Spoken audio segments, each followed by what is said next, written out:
Assalamualaikum warahmatullahi wabarakatuh. Selamat datang di Salsabiala Bercerita, tempat di mana kisah rumah tangga sederhana menjadi inspirasi yang luar biasa. Di sini, kita akan mengupas cerita-cerita nyata, penuh hikmah, tawa, air mata, dan cinta. Karena setiap rumah punya cerita, dan setiap cerita bisa jadi pelajaran berharga. Yuk, kita mulai ceritanya.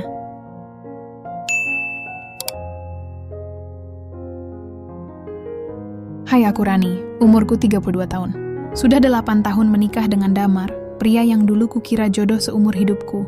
Kami punya rumah di pinggir kota, mobil yang kami beli bareng, dan rekening tabungan atas nama berdua. Semuanya terlihat sempurna dari luar. Tapi akhir-akhir ini, rumah kami terasa seperti hotel, dingin, sepi. Dan aku mulai merasa asing. Semuanya berubah sekitar 2 bulan lalu.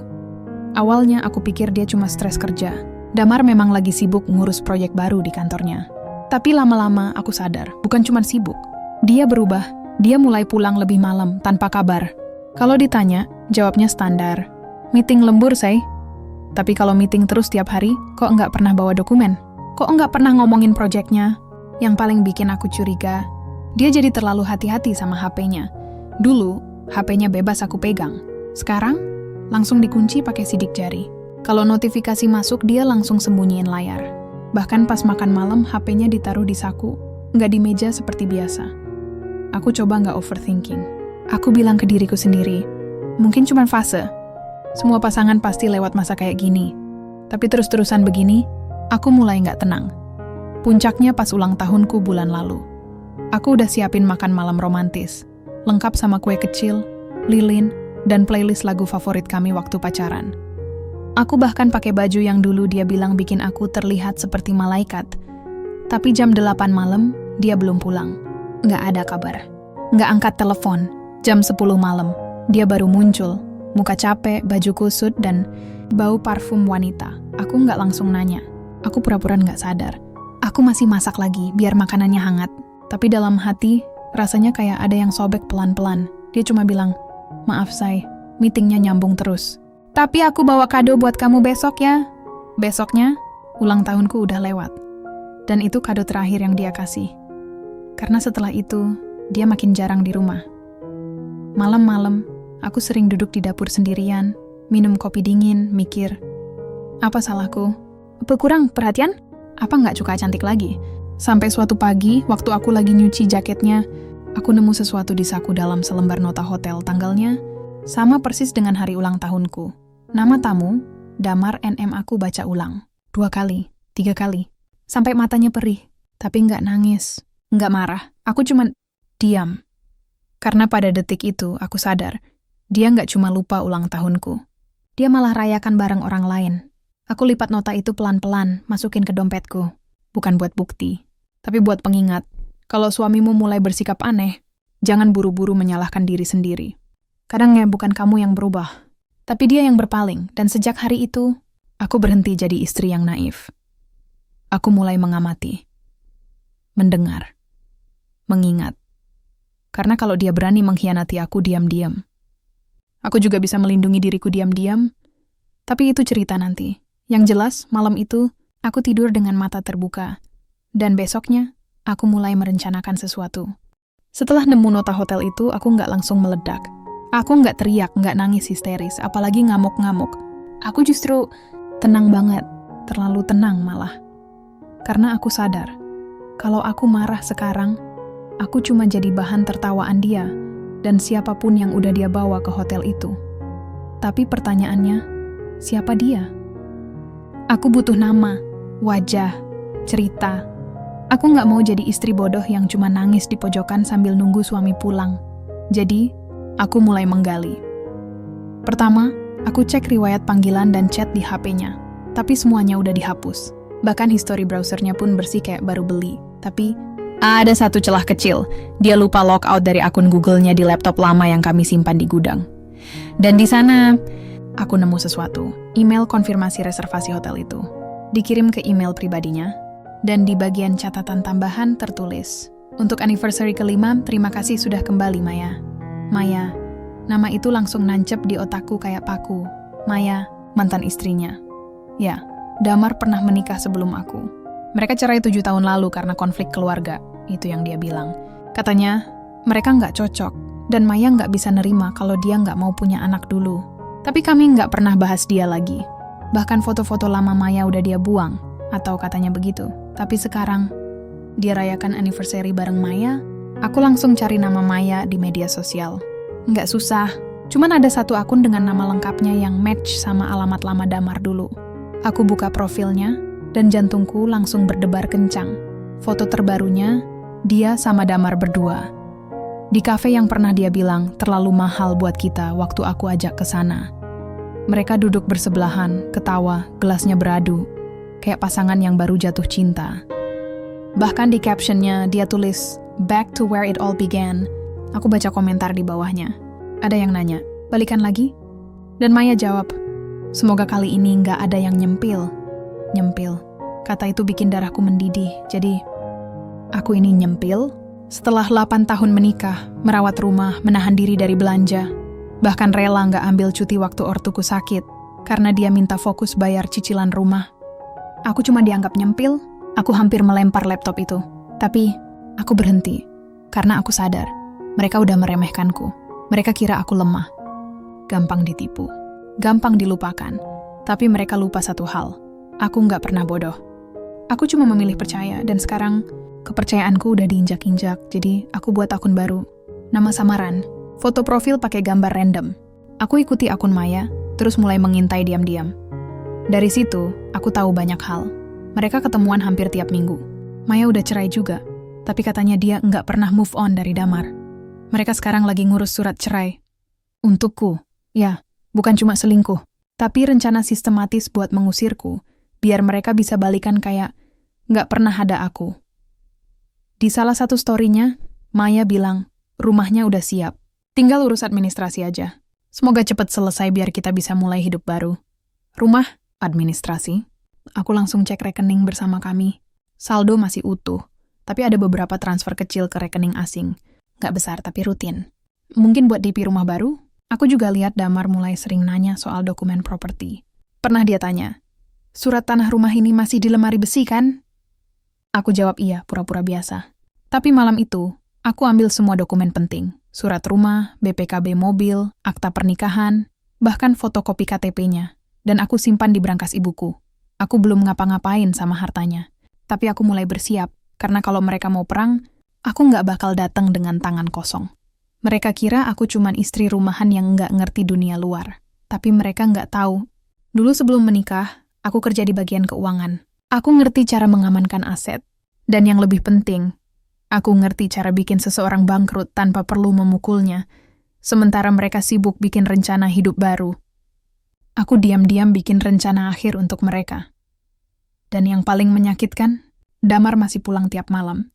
Masih makan masakanku.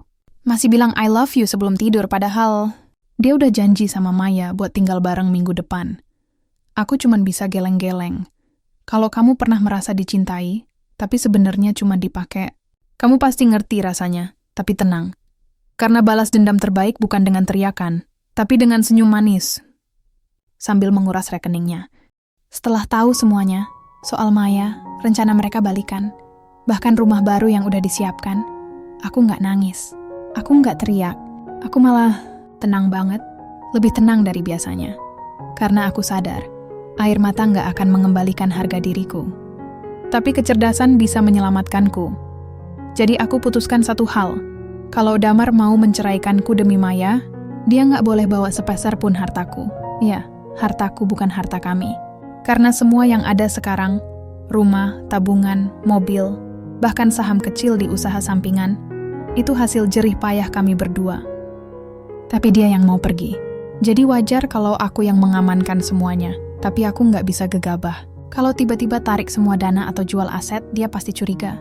Dan kalau dia curiga, dia bisa blokir rekening atau ajukan gugatan dulu sebelum aku sempat bergerak. Jadi, aku butuh trik. Pertama, aku cek semua dokumen keuangan. Rekening bersama masih aktif.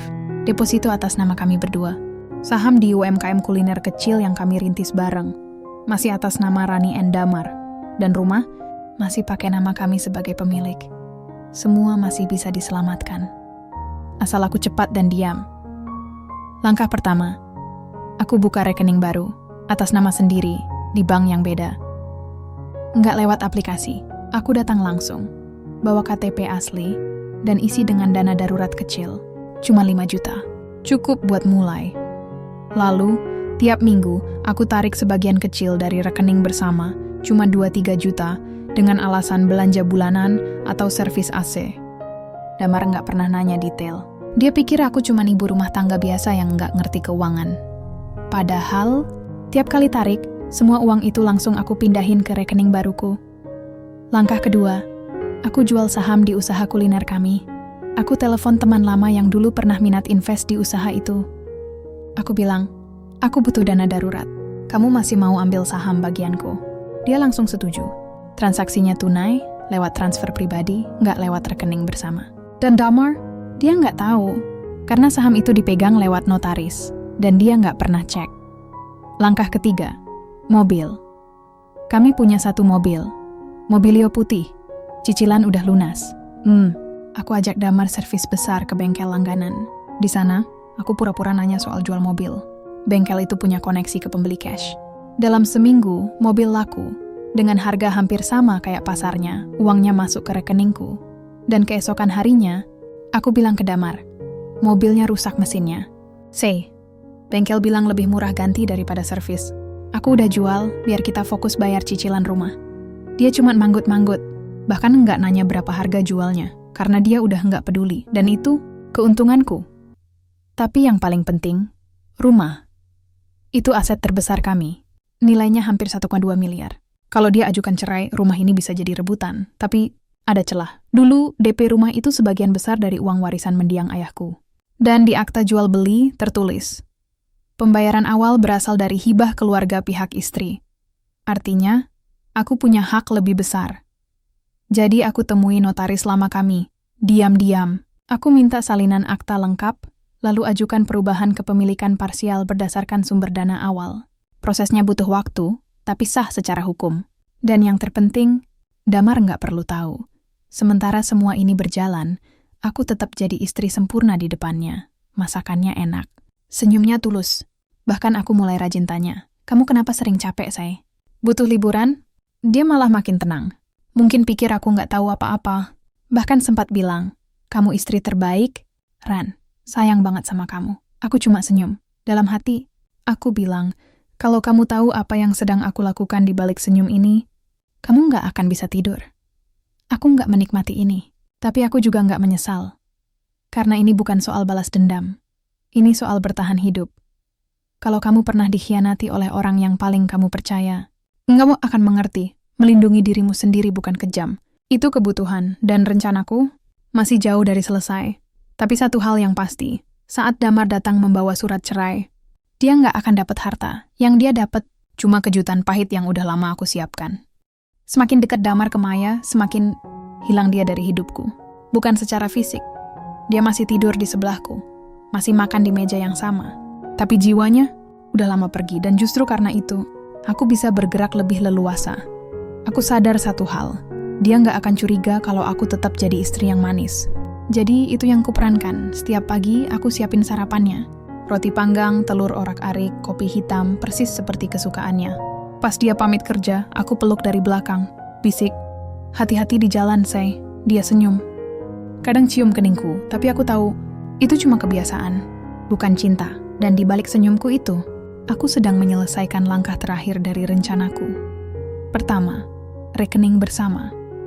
Aku udah tarik hampir semua dananya, dengan alasan renovasi dapur dan bayar asuransi kesehatan. Sisanya cuma cukup buat bayar listrik dan air, biar nggak mencurigakan. Kalau dia cek, ya masih ada saldo. Tapi nggak cukup buat beli bensin seminggu. Kedua, dokumen penting. Semua surat, KTP, kartu keluarga, buku nikah, akta rumah, BPKB, meski mobil udah dijual, semuanya udah aman di brankas ibuku. Bahkan fotokopi capil dan NPWP-nya juga kubawa. Kenapa? Karena kalau dia mau ajukan cerai, dia butuh dokumen itu. Dan kalau nggak punya, prosesnya bisa molor berbulan-bulan. Aku nggak mau molor. Aku cuma mau dia kaget pas tahu semuanya udah lenyap. Ketiga, aset kecil tapi berharga. Aku jual perhiasanku, bukan yang dari dia, tapi yang kubeli sendiri dari tabungan pribadi dulu. Emas 25 gram, laku 15 juta. Aku masukin ke rekening baru. Juga jam tangan mahal pemberian mertua, katanya warisan keluarga. Tapi karena aku yang pakai dan rawat, aku anggap itu bagian dari jerih payahku. Aku jual diam-diam ke toko emas langganan. Nggak pakai ribet. Yang paling penting, rumah. Proses perubahan kepemilikan udah 90%. Notaris bilang, dalam 2 minggu nama di sertifikat akan berubah jadi Rani Wulandari dengan catatan harta bersama parsial. Artinya, kalau dia mau klaim, dia harus bayar ganti rugi sesuai kontribusi awal. Dan itu, dia nggak punya duitnya. Tapi, biar semua ini jalan mulus. Aku harus tetap jadi istri yang nggak disangka-sangka. Jadi aku mulai pura-pura rapuh. Aku sengaja kelihatan lelah. Kadang batuk-batuk kecil. Pas dia tanya, aku bilang, kayaknya kurang tidur, Say. Tapi nggak apa-apa, aku kuat. Aku juga mulai sering diam. Nggak banyak nanya, nggak protes. Bahkan pas dia pulang jam 2 pagi, bau alkohol, kemeja kusut, aku cuma bilang, udah makan belum? Aku simpen sup di kulkas. Dia pasti mikir, istriku nggak tahu apa-apa. Dia masih cinta. Digenis akan terima apapun dariku. Tapi yang dia nggak tahu, aku udah nggak butuh cintanya lagi. Yang kubutuhkan sekarang cuma waktu. Dan waktu itu datang lebih cepat dari yang kuduga. Malam itu, dia pulang lebih awal, jam 7 malam. Wajahnya serius. Dia duduk di sofa, tarik napas dalam, lalu bilang, Ran, aku mau jujur. Aku udah nggak bisa bohong lagi. Jantungku berdebar. Tapi wajahku datar. Ada apa, Say? Tanyaku lembut. Aku mau ajukan cerai. Aku diam. Cuma detik. Tapi rasanya kayak berjam-jam. Lalu aku menunduk. Puranya gemetar. Suaraku bergetar. Kenapa, Say? Apa aku kurang baik? Kurang perhatian? Bukan itu, Ran. Ini soal perasaan. Aku harus jujur. Aku nemu orang yang kayaknya memang jodohku. Aku angkat muka. Mata berkaca-kaca. Tapi bukan air mata beneran. Aku latih ini di kaca. Maya, ya? Dia terkejut. Kamu tahu? Aku mengangguk pelan. Aku dengar kamu sering ketemuan. Tapi aku nggak mau percaya.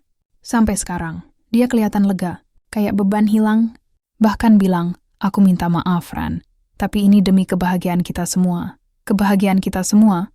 Dalam hati, aku ketawa. Tapi yang keluar dari mulutku cuma, kalau itu yang kamu mau, aku nggak bisa halangin, tapi boleh aku minta waktu? Seminggu buat siapin hati. Dia langsung setuju. Bahkan peluk aku. Kamu selalu baik, Ran. Makasih. Begitu dia tidur, aku bangun pelan. Masuk kamar mandi, nyalakan keran air, biar suaranya menutupi suaraku. Lalu aku bisik pelan ke cermin. Selamat datang di permainanku, Damar. Karena mulai besok, semua hartaku udah aman dan kamu akan pergi dengan tangan hampa. Seminggu setelah Damar bilang mau cerai, dia datang bawa map coklat tebal. Wajahnya kayak orang yang baru lepas dari penjara, lega, tenang, bahkan senyum kecil. Dia duduk di meja makan, tempat kami dulu sarapan bareng tiap pagi. Tempat yang dulu jadi saksi cinta kami, sekarang jadi saksi akhirnya. Ini, Ran, katanya sambil dorong map itu ke arahku. Surat gugatan cerai. Aku udah konsultasi sama pengacara. Prosesnya bakal cepat. Kita kan nggak punya anak, jadi nggak ribet. Aku lihat map itu. Nggak kusentuh, cuman diam. Kita bagi rata aja hartanya. Lanjut dia, santai banget. Rumah, tabungan, mobil, semua 50-50. Maya juga setuju. Dia nggak mau ribet. Maya juga setuju. Jadi, mereka udah bahas pembagian hartaku. Bareng mantan istrinya, aku tarik napas dalam. Lalu aku pura-pura gemetar. Suaraku pelan, kayak orang yang baru kehilangan segalanya. Damar, kamu yakin? Aku masih sayang sama kamu. Aku rela berubah, rela apa aja. Dia menatapku. Sejenak mungkin ada rasa bersalah, tapi cuma sebentar. Ini bukan soal salah atau benar, Ran. Ini soal jodoh. Aku dan Maya kayaknya memang ditakdirkan balikan. Aku menunduk, biar dia nggak lihat mataku yang dingin. Kalau itu maumu, aku nggak bisa paksain kamu tetap di sini. Tapi, boleh aku baca dulu suratnya? Dia angguk. Tentu, tapi jangan tunda-tunda. Ya, Maya pengen prosesnya cepat selesai. Aku hampir muntah dengar nama itu disebut-sebut kayak hak miliknya, tapi aku cuma mengangguk lemah. Iya, aku ngerti. Begitu dia pergi, katanya mau ketemuan sama Maya untuk urus administrasi, aku langsung buka map itu. Isinya standar. Gugatan cerai, daftar harta bersama, permohonan pembagian 50-50. Tapi yang bikin aku tersenyum kecut, dia masih pikir semua aset itu masih utuh. Dia tulis, rekening bersama, udah 287 juta rumah di Jalan Melati, nilai pasar 1,2, M mobil Honda, masih dimiliki saham UMKM, 50% padahal rekening bersama, tinggal 4 juta. Mobil, udah laku 180 juta, masuk rekeningku, saham, udah kujual rumah, dalam proses alih nama, dan dia nggak punya bukti kepemilikan penuh. Dia nggak tahu apa-apa. Dan saat itu, aku tahu. Hari pengadilan akan jadi hari terburuk dalam hidupnya. Tapi aku nggak boleh lengah. Aku masih harus jadi istri yang hancur. Jadi, pas dia telepon malam itu, nanya, "Kamu udah siapin dokumen?" Aku jawab sambil suara serak, "Belum, Say. Aku masih berusaha nerima. Tapi, besok aku mulai kumpulin, ya." Dia puas. Bahkan bilang, "Kamu emang istri terbaik. Semoga kamu nemu yang lebih baik." Aku nyengir dalam gelap. "Semoga kamu nemu yang mau sama kamu pas dompetmu kosong, Say." Besoknya, aku temui pengacara. Bukan yang direkomendasikan dia, tapi yang dulu pernah bantu temanku menang kasus serupa. Aku kasih semua bukti. Salinan transfer penjualan aset dokumen notaris soal kepemilikan rumah printout, rekening pribadiku yang aman, bahkan nota jual mobil dan saham pengacaraku senyum. "Kamu udah tutup semua celah. Dia nggak punya apa-apa buat diklaim." "Bagus," kataku. "Aku nggak mau dia sakit hati. Aku cuman mau dia sadar. Karena ini bukan soal uang. Ini soal harga diri. Kalau kamu pernah dikhianati dengan cara yang keji, kamu pasti ngerti. Balas dendam terbaik bukan dengan kekerasan, tapi dengan fakta yang nggak bisa dia bantah. Dan saat sidang nanti, dia bakal datang dengan keyakinan tinggi, tapi pulang dengan rasa malu yang nggak bisa disembunyikan. Tapi sebelum itu, aku masih punya satu peran terakhir. Istri yang rela melepaskan dengan hati hancur. Padahal, hatiku udah lama berubah jadi baja. Hari sidang tiba, aku datang sendirian. Pakai blazer sederhana, rambut diikat rapi, wajah tanpa makeup berlebihan. Tapi mataku tajam, karena hari ini bukan hari aku kehilangan suami. Ini hari aku menang. Damar datang 15 menit terlambat, kayak biasa. Tapi kali ini, dia nggak sendiri. Di sampingnya, Maya. Mereka berdua pakai baju warna senada, abu-abu muda, kayak pasangan yang lagi pamer. Maya bahkan pegang tangan Damar, senyum percaya diri. Mungkin pikir ini cuman formalitas. Bahwa dalam 1 jam, mereka bisa langsung cari KUA buat nikah ulang. Hakim masuk. Persidangan dimulai, pengacara Damar langsung berdiri. "Yang mulia, klien kami mengajukan perceraian dengan kesepakatan damai. Kami memohon pembagian harta bersama secara adil. 50% untuk penggugat, 50% untuk tergugat." Dia lanjutkan dengan daftar aset, sama persis kayak di map yang dia kasih ke aku. Rekening, rumah, mobil, saham. Semua disebut utuh. Hakim menoleh ke aku. "Bagaimana tanggapan tergugat?" Aku berdiri pelan, tenang, lalu berkata, "Yang mulia, saya keberatan. Karena harta bersama yang dimaksud tidak lagi utuh, dan sebagian besar memang milik saya sejak awal." Wajah Damar langsung berubah. Maya menoleh tajam. Pengacaraku maju, serahkan berkas tebal ke hakim. "Yang mulia, berikut bukti bahwa seluruh aset yang disebut telah diatur sesuai hukum perdata dan kontribusi awal pihak tergugat." Hakim mulai membaca, dan satu persatu, kebohongan Damar runtuh. Pertama, rekening bersama. Ternyata, hanya tersisa 4,2 juta. Sisanya sudah ditarik secara legal olehku, dengan catatan kebutuhan rumah tangga yang sah karena masih status istri sah. Kedua, mobil dijual secara sah, dokumen jual beli lengkap, uang masuk ke rekening pribadiku, yang juga sah karena rekening pribadi bukan bagian dari harta gugatan, kecuali terbukti hasil kejahatan. Ketiga, saham UMKM. Sudah dialihkan 3 bulan lalu. Damar tidak pernah protes saat itu karena dia nggak peduli. Dan karena saham itu atas nama kami berdua, aku berhak menjual bagianku. Tapi yang paling menghancurkan, rumah. Hakim menatap Damar. Menurut akta ini, DP rumah senilai 420 juta berasal dari warisan pihak tergugat. Artinya, hak kepemilikan tidak 50-50, tapi sekitar 70-30. Dan saat ini, sertifikat sedang dalam proses alih nama parsial atas nama tergugat. Damar tergagap. Tapi, itu rumah kami. Kami bayar cicilan bareng. Aku menatapnya. Suara tenang tapi tegas. Iya, Say. Tapi yang bayar DP-nya. Ayahku sebelum dia meninggal. Dan kamu tahu itu. Bahkan waktu itu kamu bilang, kamu beruntung punya ayah yang sayang banget. Wajahnya pucat. Maya tiba-tiba nyela. Suaranya tinggi. Ini jelas manipulasi. Dia sengaja ambil semua uang pas tahu suaminya mau cerai. Hakim menatapnya tajam. Anda siapa? Maya terdiam. Dia bukan siapa-siapa. Cuma mantan istri yang ngarep balikan. Pengacaraku menambahkan, yang mulia tidak ada manipulasi. Semua transaksi dilakukan selama pernikahan sah, atas nama istri yang sah, dan tidak melanggar hukum. Justru, klien kami berhak mengamankan hartanya saat tahu suaminya berselingkuh dan merencanakan perceraian diam-diam. Ruangan hening, Damar menunduk. Tangannya gemetar.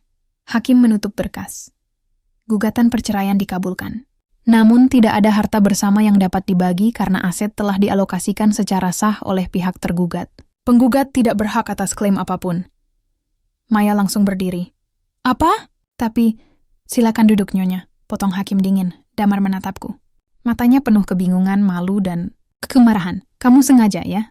Kamu pura-pura nggak tahu, pura-pura hancur. Cuma buat curi semua hartaku? Aku menatapnya lurus. Aku nggak mencuri, Damar. Aku melindungi. Kamu yang memilih pergi. Aku cuma pastikan kamu pergi tanpa membawa harga diriku dan uangku. Dia nggak bisa jawab apa-apa. Kami resmi bercerai hari itu. Tapi yang pulang dengan tangan hampa, bukan aku dan Maya. Dia langsung pergi tanpa menoleh. Kayaknya, cintanya cuma kuat kalau dompet Damar tebal. Setelah sidang itu, aku pikir butuh berbulan-bulan buat Damar sadar betapa hancurnya hidupnya. Ternyata, karma datang dalam hitungan minggu. Pertama, Maya kabur, ya. Cuma seminggu setelah perceraian resmi, Damar datang ke rumah, rumah yang masih aku tempati. Karena itu memang milikku sekarang. Dengan muka kusut, baju kusut, dan mata merah, Ran. Maya ninggalin aku. Aku cuma diam di depan pintu. Nggak undang masuk, nggak tawarin kopi. Katanya, dia kira aku masih punya tabungan. Pas tahu aku nggak punya apa-apa, dia bilang, kita belum siap balikan. Aku hampir ketawa. Tapi aku tahan. Kamu kira cinta dia tulus, Say? Atau cuman investasi? Dia terdiam, lalu berkata pelan, aku nggak punya tempat tinggal, Ran. Kosku cuma buat seminggu. Gajiku nggak cukup bayar kontrakan bagus. Aku tatap matanya. Dulu mata itu buat bilang I love you. Sekarang, penuh minta tolong kayak pengemis. Kamu lupa satu hal, Damar. Kataku tenang. Dulu pas aku bilang pengen buka usaha kecil-kecilan, kamu bilang, fokus jadi istri aja. Urusan uang serahin ke aku. Sekarang, kamu minta aku jadi penyelamatmu? Setelah kamu pilih balikan sama mantan dan tinggalin aku kayak sampah, dia nggak bisa jawab. Aku tutup pintu. Perlahan, tanpa teriakan. Tanpa drama, karena aku nggak perlu menangis lagi. Dia yang sekarang nangis. 2 minggu kemudian, aku dengar dari teman lama, dia dipecat dari kantor. Kenapa? Karena dia sering izin ngurus urusan keluarga. Tapi ternyata ketahuan HRD sering ketemuan sama Maya di siang bolong. Setelah cerai, dia jadi nggak fokus, sering telat. Bahkan salah kirim laporan ke klien besar. Perusahaan rugi. Mereka nggak tahan. Dia sekarang kerja jadi ojek online. Kadang lewat depan rumahku. Kalau lihat aku di teras, dia buru-buru ganti arah. Sedih? Sedikit. Tapi nggak cukup buat bikin aku kasihan. Karena aku tahu, ini bukan hukuman. Ini konsekuensi. Dia yang pilih jalan mudah. Balikan sama mantan, tinggalin istri yang setia, kira bisa ambil separuh hartaku tanpa perlawanan. Tapi dia lupa. Perempuan yang diam itu bukan lemah. Dia cuma sedang menghitung langkah, sementara dia terpuruk. Aku mulai bangkit, aku buka usaha kecil, catering rumahan. Modal dari uang penjualan aset. Awalnya cuma terima pesanan dari tetangga, tapi karena rasanya enak dan harganya jujur, mulai banyak yang repeat order. Dalam 2 bulan, aku udah punya 2 karyawan paruh waktu. Aku sewa dapur komersial kecil. Dan yang paling penting, aku tidur nyenyak setiap malam. Nggak ada rasa takut, nggak ada curiga, nggak ada HP yang dikunci diam-diam. Suatu hari, Damar nekat nelpon. Suaranya lemes. "Ran, kamu mau balikan nggak?" Aku sadar sekarang, Maya cuma mainin aku. "Kamu satu-satunya yang beneran sayang." Aku hela napas. "Damar, dulu kamu nggak hargai aku sebagai istri. Sekarang kamu pikir aku mau jadi penyelamat kamu pas kamu bangkrut? Maaf. Aku bukan tempat penampungan mantan yang gagal." Dia diam lama. Lalu telepon dimatikan. Aku senyum kecil, bukan karena benci, tapi karena akhirnya aku bebas. Karma memang nggak selalu datang dalam bentuk petir atau kecelakaan. Kadang, karma itu datang pelan-pelan. Lewat dompet yang kosong, lewat cinta yang palsu, lewat harga diri yang hancur, dan yang paling menyakitkan buat dia, aku baik-baik aja. Bahkan, lebih baik dari sebelumnya. Sementara dia masih mencari-cari arti rumah, padahal dulu rumah itu ada di pelukanku. 6 bulan setelah perceraian, hidupku nggak cuman baik-baik aja, hidupku berkembang. Catering rumahanku sekarang punya nama, Ren Kitchen. Awalnya cuman jual nasi kotak buat arisan kantor. Sekarang aku terima pesanan buat acara pernikahan kecil, syukuran, bahkan catering kantor startup di dekat sini. Aku sewa dapur tetap, punya 3 karyawan tetap, semuanya ibu rumah tangga yang butuh penghasilan tambahan. Aku bayar mereka tepat waktu, kasih bonus kalau omzet naik, karena aku tahu rasanya dianggap cuman istri. Padahal kerja kerasmu nggak kalah. Dan yang paling penting, aku nggak perlu laki-laki buat merasa lengkap. Aku beli motor matic sendiri, pakai uangku, nggak minta izin siapa-siapa. Tiap pagi, aku antar pesanan, terima pembayaran, urus keuangan. Semua atas namaku. Semua di bawah kendaliku. Sementara itu, Damar semakin tenggelam. Aku dengar dari kenalan lama. Dia pindah ke kos-kosan di pinggir kota. Listrik sering mati. Air nggak mengalir. Kadang dia nggak makan 3 hari karena uang ojol cuma cukup buat bensin.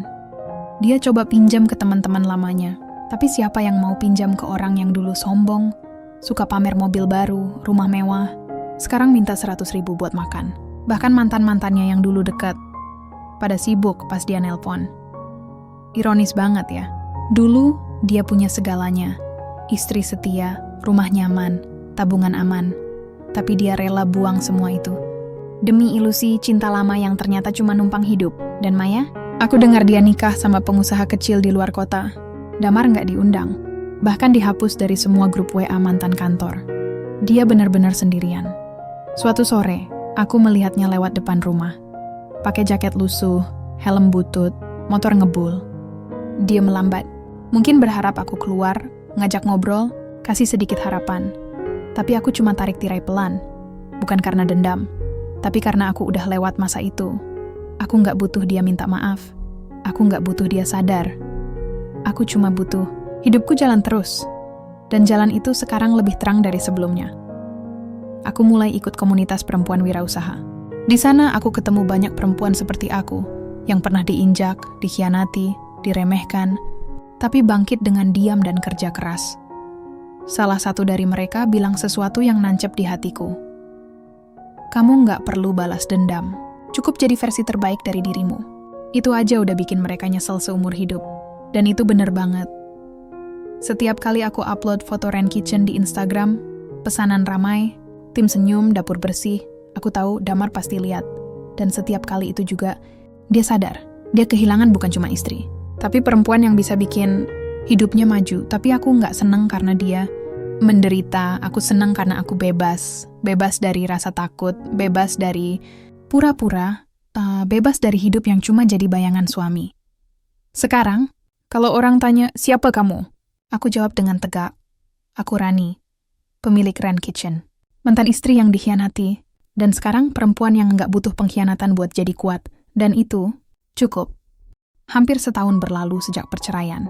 Ren Kitchen udah punya pelanggan tetap, dapur sendiri, bahkan rencana buka outlet kecil tahun depan.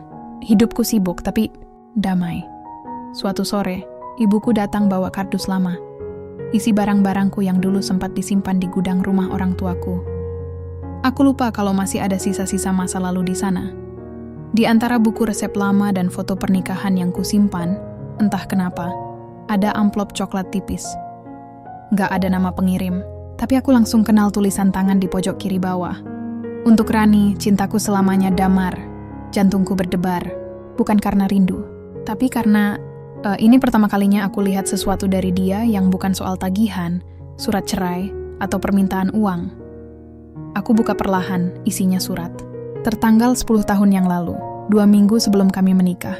Dia tulis panjang, soal betapa takutnya dia kehilangan aku. Soal janji akan selalu jaga aku. Jadi suami yang bertanggung jawab, nggak akan pernah bikin aku nangis. Di bagian akhir dia tulis, "Kalau suatu hari nanti kamu baca ini dan kita udah tua, pegang tanganku lagi. Aku janji, dari dulu sampai akhir, cintaku cuma buat kamu." Aku baca ulang, 2 kali, dan anehnya, aku nggak marah, nggak sedih, nggak ketawa, aku cuman tenang. Karena aku sadar, orang bisa menulis janji paling indah, tapi tetap memilih mengkhianatinya. Damar dulu mungkin benar-benar mencintaiku, tapi cinta itu rapuh. Gampang goyah begitu godaan datang, gampang terganti begitu mantan muncul lagi. Dan itu bukan salahku, itu pilihannya. Aku bawa surat itu ke halaman belakang, ambil korek api, nyalakan api kecil di atas wajan bekas.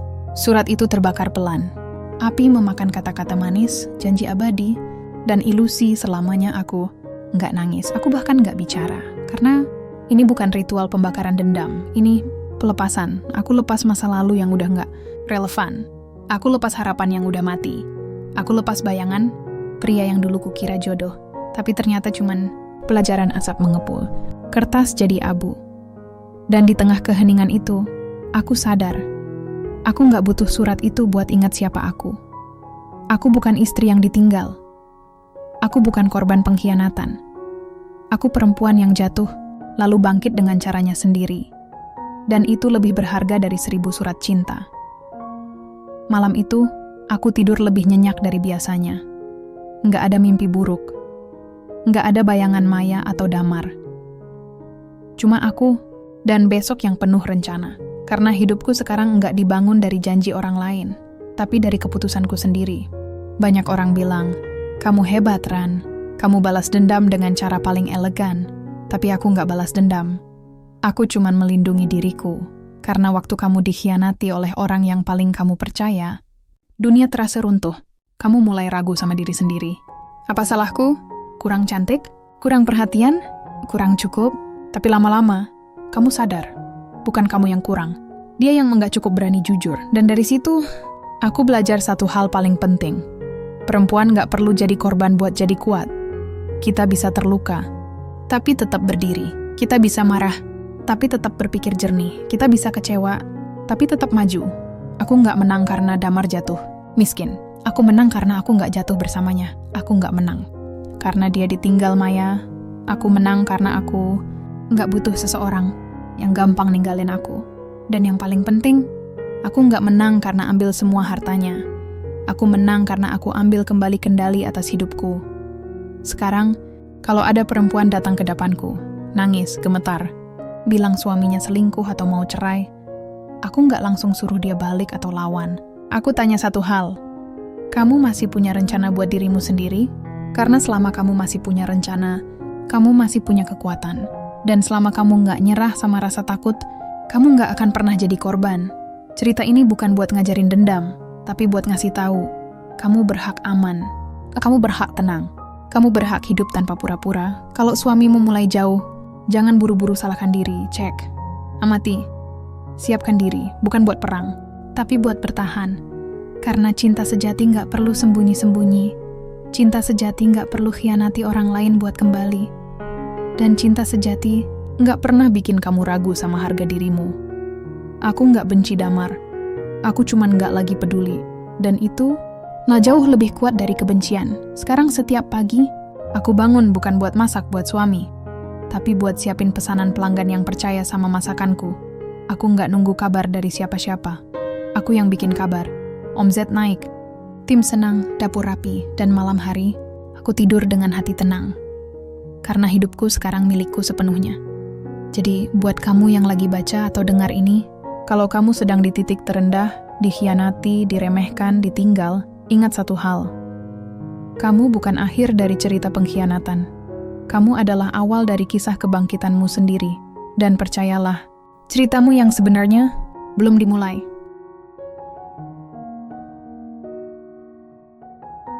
Kalau kamu merasa terhubung dengan ceritaku, jangan lupa klik like, komen, dan subscribe channel ini, Salsabiela Bercerita, supaya kamu nggak ketinggalan cerita-cerita perempuan kuat lainnya.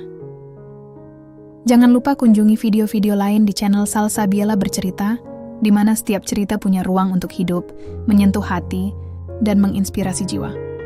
Terima kasih sudah menemani hari-harimu dengan cerita ini. Sampai jumpa di video berikutnya hanya di Salsabiela Bercerita.